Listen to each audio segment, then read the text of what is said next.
What's up, everyone? All right, so I'm gonna finish the day here up $5,100, a solid green day. It is thanks to LEDS. So some great opportunities on that stock. Feeling good about another solid day in the market.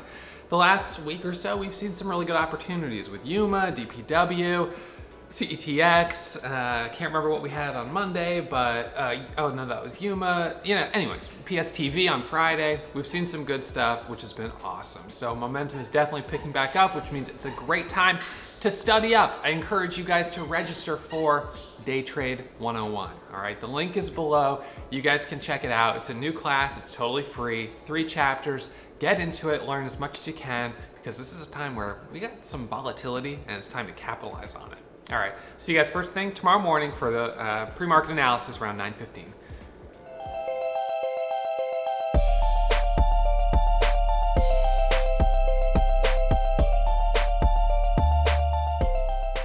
All right, everyone, so we're gonna do the midday market recap here today. I'm gonna finish up $2,903 in my main account, plus another $2,197 in my retirement account, which is over $5,000 on the day.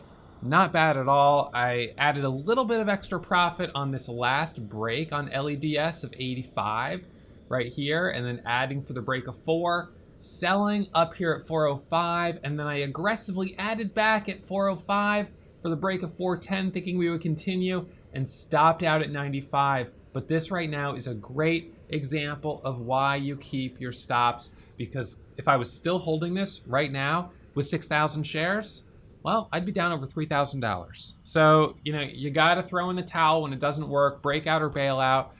Today, accuracy on point. I had a total of, I think 3 losses. And I actually traded more times than I can count because I was so active on LEDS. So total shares traded here, 17,000, 18 trades on in my main account, and then in this account I traded 82,000 shares, and 70 trades. So that's probably my average trade was about 9,000 shares. So it's about 10 trades, and each trade being usually 3 buy orders of 3,000 shares. So 1, 2, 3, and then sell half, sell half, sell half. So like 6 tickets, 7 tickets for each trade. I mean, it adds up for sure. But that's how I trade. It's breakout trading and getting in, getting out, taking a profit. And so there is, to an extent, churning some shares, but that's just part of the strategy, and I'm okay with that. So anyways, really nice action here. And let's kind of start from the beginning of the morning. What led me to this $5,000 green day? And this is we've been on a nice little hot streak here for the last week or so. I think we started Friday. Was it last Friday? No, it was Thursday and Friday. I made $6,000. On Monday morning, I made another 4,700 before I ended up coming back in the afternoon and taking some FOMO trades. Yesterday I made $1,000, and now today up 5,000. And I am not going to do any FOMO trades this afternoon. I am not even going to look at the charts after I finish this recap. I'm just going to say it was a good day, and I'll be back tomorrow, and I'll try to make it another solid green day. So the gap scan this morning, leading gapper here, time frame, historical date. Oh, I already did that. Leading gapper was MYO, but I wasn't interested in MYO because it's too cheap. This is just a cheap stock, and I just don't care much for it. So no interest in this one. Next one down, JAGX. Now, JAGX technically meets our criteria, the 5-point criteria for being a stock worth trading. It's got the price between $1 and $10, 30% gap, less than 1 million share float, 3 million shares of pre-market volume, and it had news. However, what I didn't like about it, there were 2 things. One, the stock had hit a pre-market high of 260 and was already fading back down. So I said, if it can break the level of this high right here, I sort of am looking at this as a pivot. It's stair stepping down. So if it can break that level, then we're going to be starting to trend up, and maybe we will retest the highs. We've certainly seen that type of thing happen before. But if it can't break this level, I'm not interested. It did not break that level, and so I never took a trade on it. But I also didn't really think it would break that level because it's a cheaper stock with already 3 million shares of volume. And I just didn't think it was likely that the bell would ring and it would squeeze up 25, 30%. It just felt it's a little too cheap, a little too thickly traded, and has already shown quite a bit of weakness. So that one I said is a maybe, and I'll keep it on watch, which means I'll just put it in my level 2 like that and watch it, but not seriously interested. So I put it down here actually. So then next one down was LEDS. LEDS I looked at and I said this one is a little tricky because it does have a nice pre-market chart. Pre-market high is 290 or 287. So it looks good. It's got news, and the news is interesting. It's disclosing that they've received an offer from a individual investor in China to buy 680,000 shares of the company's stock at $3 a share. So they're going to have a board meeting, I guess, on August 30th at 5 p.m. to discuss that offer. So it hasn't been accepted yet, and it's I guess unclear to me at least how the offer would be, how the purchase would be structured or anything like that. It's probably open to negotiation like anything else.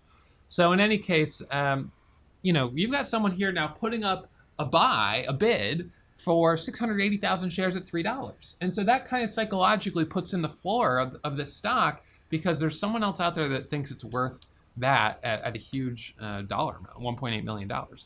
So so I looked at that and thought, okay, that's an interesting headline, and I like it for a break of 290.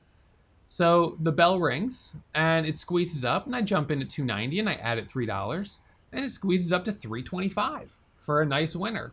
It then pulls back here for a second. It does, and let's go to the 1 minute chart. It gives us a 1 minute pullback right here, okay, which I traded, and it gives us a move here up to 25, up to 30. Then it pulls back here. It gives a little scalp here at 38. I was cautious and I did not take this trade because I felt the 5 minute was a little too extended at that time.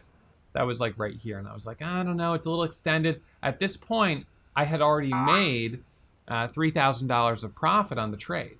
So I was like, I made some good profit in this area here.